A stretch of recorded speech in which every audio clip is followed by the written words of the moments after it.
ನಮಸ್ಕಾರ ಫ್ರೆಂಡ್ಸ್. ನೀವು ಒಂಟಿಯಾಗಿ ಕೂತಾಗ ನಿಮ್ಮ ತಲೆಯ ಒಳಗಡೆ ನೀವೇ ಮಾತಾಡಿಕೊಳ್ಳೋದು ನಿಮಗೆ ಕೇಳಿಸುತ್ತಾ? ಅಂದ್ರೆ ಇವತ್ತು ಏನು ಮಾಡೋದು, ನಾಳೆ ಎಲ್ಲಿಗೆ ಹೋಗೋದು ಅಂತ ನಿಮ್ಮ ಮನಸ್ಸಿನಲ್ಲೇ ಶಬ್ದಗಳು ಓಡ್ತಾ ಇರುತ್ತೆ ಅಲ್ವಾ? ಅಚ್ಚರಿಯ ವಿಷಯ ಅಂದ್ರೆ ಪ್ರಪಂಚದ ಎಷ್ಟೋ ಜನರಿಗೆ ಈ ರೀತಿ ಒಳಗಡೆ ಯಾವುದೇ ಧ್ವನಿ ಕೇಳಿಸೋದೇ ಇಲ್ವಂತೆ. ಹಾಗಿದ್ರೆ ನಮಗೆ ಮಾತ್ರ ಯಾಕೆ ಈ ಧ್ವನಿ ಕೇಳಿಸುತ್ತೆ? ಇದರ ರಹಸ್ಯ ಏನು ಅನ್ನೋದನ್ನ ಇವತ್ತು ಅತಿ ಸರಳವಾಗಿ ತಿಳಿಯೋಣ ಬನ್ನಿ. ಏನಿದು ಇಂಟರ್ನಲ್ ಮನೋಲಾಗ್? ನಮಗೆ ನಾವೇ ಮನಸ್ಸಿನ ಒಳಗೆ ಮಾತಾಡಿಕೊಳ್ಳುವುದನ್ನೇ ವಿಜ್ಞಾನದ ಭಾಷೆಯಲ್ಲಿ ಇಂಟರ್ನಲ್ ಮನೋಲಾಗ್ ಎನ್ನಲಾಗುತ್ತದೆ. ಅಂದರೆ ನಮ್ಮ ಆಲೋಚನೆಗಳು ಶಬ್ದದ ರೂಪ ಪಡೆದು ನಮಗೆ ಕೇಳಿಸುವುದು. ನಿಮ್ಮ ತಲೆ ಒಳಗೆ ನೀವೇ ನಡೆಸುವ ಖಾಸಗಿ ರೇಡಿಯೋ ಸ್ಟೇಷನ್ ಇದ್ದಂತೆ. ಸಣ್ಣ ಮಕ್ಕಳಾಗಿದ್ದಾಗ ನಾವು ಎಲ್ಲವನ್ನು ಜೋರಾಗಿ ಮಾತನಾಡುತ್ತಿದ್ದೆವೋ, ಆದರೆ ಬೆಳೆಯುತ್ತಾ ಹೋದಂತೆ ಸಮಾಜದ ಶಿಸ್ತಿಗಾಗಿ ಆ ಮಾತುಗಳು ಹೊರಬರುವುದು ನಿಂತು ಒಳಗಡೆ ಅಡಗಿಕೊಂಡವೋ. ಅದೇ ಇಂದು ನಿಮ್ಮ ಒಳಗಿನ ಧ್ವನಿಯಾಗಿ ಬದಲಾಗಿದೆ. ನಮ್ಮ ಮೆದುಳಿನ ಎಡಭಾಗದಲ್ಲಿ ಬ್ರೋಕಾಸ್ ಏರಿಯಾ ಎನ್ನುವ ಭಾಗವಿದೆ. ನಾವು ಹೊರಗಡೆ ಮಾತನಾಡದಿದ್ದರೂ ಮನಸ್ಸಿನಲ್ಲೇ ಶಬ್ದಗಳನ್ನು ಸೃಷ್ಟಿಸಲು ಈ ಭಾಗವೇ ಕಾರಣ. ಅಂದರೆ ನಾಲಿಗೆ ಅಲುಗಾಡದಿದ್ದರೂ ನಿಮ್ಮ ಮೆದುಳು ಮಾತ್ರ ಪದಗಳನ್ನು ಸೃಷ್ಟಿಸುತ್ತಲೇ ಇರುತ್ತದೆ. ನಿಮಗೆ ಆಶ್ಚರ್ಯವಾಗಬಹುದು, ಜಗತ್ತಿನ ಸುಮಾರು 30-50% ಜನರ ತಲೆಯಲ್ಲಿ ಇಂತಹ ಯಾವುದೇ ಧ್ವನಿ ಕೇಳಿಸುವುದೇ ಇಲ್ಲ. ಅವರ ಮನಸ್ಸು ಸದಾ ಮೌನವಾಗಿರುತ್ತದೆ. ಅವರದ್ದು ಒಂದು ವಿಭಿನ್ನ ಜಗತ್ತು. ಹಾಗಿದ್ದರೆ ಅವರು ಹೇಗೆ ಯೋಚಿಸುತ್ತಾರೆ?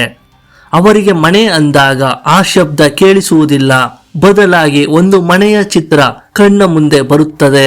ಇವರನ್ನು ದೃಶ್ಯ ರೂಪದ ಚಿಂತಕರು ಎನ್ನಲಾಗುತ್ತದೆ. ಯಾವುದನ್ನಾದರೂ ನೆನಪಿಟ್ಟುಕೊಳ್ಳಲು ಈ ಧ್ವನಿ ನಮಗೆ ಅತಿ ಮುಖ್ಯ.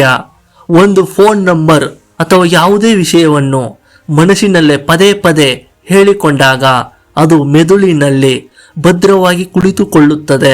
ನಮ್ಮ ಭಾರತೀಯ ಪರಂಪರೆಯಲ್ಲಿ ಈ ಒಳಗಿನ ಧ್ವನಿಯನ್ನು ಅಂತರಾತ್ಮ ಧ್ವನಿ ಅಥವಾ ಸಾಕ್ಷಿ ಪ್ರಜ್ಞೆ ಎನ್ನಲಾಗುತ್ತದೆ.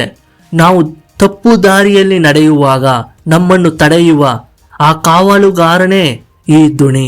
ವಿಜ್ಞಾನ ಇದನ್ನು ಮೆದುಳಿನ ಕ್ರಿಯೆ ಎಂದರೆ, ನಂಬಿಕೆ ಇದನ್ನು ಆತ್ಮದ ಮಾರ್ಗದರ್ಶನ ಎನ್ನಲಾಗುತ್ತದೆ.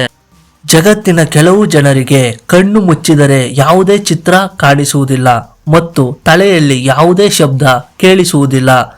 ಇವರ ಮೆದುಳು ಒಂದು ಕತ್ತಲೆಯ ಕೋಣೆಯಂತೆ. ಆದರೆ ಇವರು ದಡ್ಡರಲ್ಲ. ಇವರು ಲಾಜಿಕ್ ಮತ್ತು ಡೇಟಾ ಮೂಲಕ ಯೋಚಿಸುತ್ತಾರೆ. ನೀವು ಮನಸ್ಸಿನಲ್ಲಿ ಮಾತನಾಡುವಾಗ ಕೇವಲ ಮೆದುಳು ಮಾತ್ರವಲ್ಲ, ನಿಮ್ಮ ಗಂಟಲು ಕೂಡ ಭಾಗವಹಿಸುತ್ತದೆ ಎಂಬುದು ನಿಮಗೆ ಗೊತ್ತೇ? ಇದನ್ನು ಮೌನ ಸಂಭಾಷಣೆ ಎನ್ನಲಾಗುತ್ತದೆ. ವಿಜ್ಞಾನಿಗಳು ನಡೆಸಿದ ಸಂಶೋಧನೆಯ ಪ್ರಕಾರ ನೀವು ಮನಸ್ಸಿನಲ್ಲಿ ಯಾವುದೋ ಒಂದು ಪದ ಅಂದುಕೊಂಡಾಗ ನಿಮ್ಮ ಗಂಟಲಿನ ಸ್ನಾಯುಗಳು ಅತಿ ಸೂಕ್ಷ್ಮವಾಗಿ ಕಂಪಿಸುತ್ತವೆ. ಅಂದರೆ ನೀವು ಶಬ್ದ ಮಾಡದಿದ್ದರೂ ನಿಮ್ಮ ಮೆದುಳು ಗಂಟಲಿಗೆ ಸಿಗ್ನಲ್ ಕಳುಹಿಸಿ ಮಾತನಾಡಲು ತಯಾರಿ ನಡೆಸುತ್ತಿರುತ್ತದೆ. ಭವಿಷ್ಯದಲ್ಲಿ ಈ ಕಂಪನಗಳನ್ನು ರೆಕಾರ್ಡ್ ಮಾಡುವ ಸೆನ್ಸರ್ಗಳು ಬಂದರೆ ನೀವು ಮನಸ್ಸಿನಲ್ಲಿ ಏನು ಅಂದುಕೊಳ್ಳುತ್ತಿದ್ದೀರಿ ಎಂಬುದನ್ನು ಕಂಪ್ಯೂಟರ್ ಸುಲಭವಾಗಿ ಟೈಪ್ ಮಾಡಬಲ್ಲದು. ಈ ಒಳಗಿನ ಧ್ವನಿಯೇ ನಮ್ಮನ್ನು ಭೂತಕಾಲಕ್ಕೆ ಮತ್ತು ಭವಿಷ್ಯಕ್ಕೆ ಕರೆದುಕೊಂಡು ಹೋಗುವ ವಾಹನ. 10 ವರ್ಷದ ಹಿಂದೆ ನಡೆದ ಅವಮಾನವನ್ನು ನೆನೆದು ಈಗಲೂ ಸಿಟ್ಟು ಮಾಡಿಕೊಳ್ಳುವುದು ಅಥವಾ ಮುಂದಿನ ವರ್ಷದ ಪ್ಲಾನ್ ಮಾಡುವುದು ಈ ಮನೋಲಾಗ್ನಿಂದಲೇ ಸಾಧ್ಯ. ಪ್ರಾಣಿಗಳಿಗೆ ಈ ಗುಣ ಇಲ್ಲ. ಹಾಗಾಗಿ ಅವುಗಳಿಗೆ ಡಿಪ್ರೆಷನ್ ಅಥವಾ ಫ್ಯೂಚರ್ ಆತಂಕ ಇರುವುದಿಲ್ಲ. ಇದು ಕೇವಲ ಮನುಷ್ಯರಿಗೆ ಸಿಕ್ಕಿರುವ ವರ ಮತ್ತು ಶಾಪ ಎರಡೂ ಹೌದು. ಒಂದು ಆಸಕ್ತಿದಾಯಕ ಪ್ರಶ್ನೆ ಏನೆಂದರೆ, ಪ್ರಾಣಿಗಳು ಹೇಗೆ ಆಲೋಚಿಸುತ್ತವೆ? ಮಾನವರಿಗೆ ಭಾಷೆ ಗೊತ್ತು, ಹಾಗಾಗಿ ನಾವು ಪದಗಳಲ್ಲಿ ಯೋಚಿಸುತ್ತೇವೆ. ಆದರೆ ಭಾಷೆ ಗೊತ್ತಿಲ್ಲದ ಪ್ರಾಣಿಗಳು ಕೇವಲ ಸಂವೇದನೆಗಳು, ಚಿತ್ರಗಳು ಮತ್ತು ವಾಸನೆಯ ಮೂಲಕ ಆಲೋಚಿಸುತ್ತವೆ. ಈ ಧ್ವನಿ ಯಾವಾಗಲೂ ಗೆಳೆಯನಾಗಿರುವುದಿಲ್ಲ. ನಿನ್ನಿಂದ ಆಗಲ್ಲ, ನೀನು ದಡ್ಡ ಎಂದು ನಮ್ಮನ್ನು ನಾವೇ ಟೀಕಿಸಿಕೊಳ್ಳುವುದಕ್ಕೆ ನೆಗೆಟಿವ್ ಸೆಲ್ಫ್ ಟಾಕ್ ಎನ್ನಲಾಗುತ್ತದೆ. ಅತಿಯಾದ ಆಲೋಚನೆ ಅಥವಾ ಓವರ್ ಥಿಂಕಿಂಗ್ ನಿಮ್ಮ ನಿದ್ದೆ ಮತ್ತು ನೆಮ್ಮದಿಯನ್ನು ಹಾಳು ಮಾಡಬಹುದು. ಯಾವಾಗ ನಿಮ್ಮ ತಲೆಯಲ್ಲಿ ನೆಗೆಟಿವ್ ಮಾತು ಶುರುವಾಗುತ್ತದೆಯೋ ಆವಾಗ ನಾನು ಅನ್ನೋ ಬದಲು ನಿಮ್ಮ ಹೆಸರನ್ನೇ ಬಳಸಿ ಮಾತನಾಡಿ.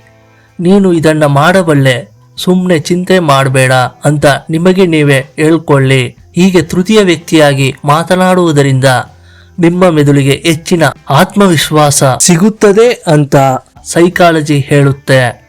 ಕೊನೆಯದಾಗಿ ನಿಮ್ಮ ಒಳಗಿನ ಧ್ವನಿ ನಿಮ್ಮನ್ನು ಎಲ್ಲಿಗೆ ಕರೆದೊಯ್ಯುತ್ತಿದೆ ಅನ್ನೋದೇ ನಿಮ್ಮ ಭವಿಷ್ಯ. ಅದನ್ನ ಒಬ್ಬ ಶಿಸ್ತಿನ ಗೆಳೆಯನಾಗಿ ಮಾಡಿಕೊಳ್ಳಿ. ಈ ವಿಡಿಯೋ ಇಷ್ಟವಾಗಿದ್ರೆ ಲೈಕ್ ಮಾಡಿ. ಧನ್ಯವಾದಗಳು.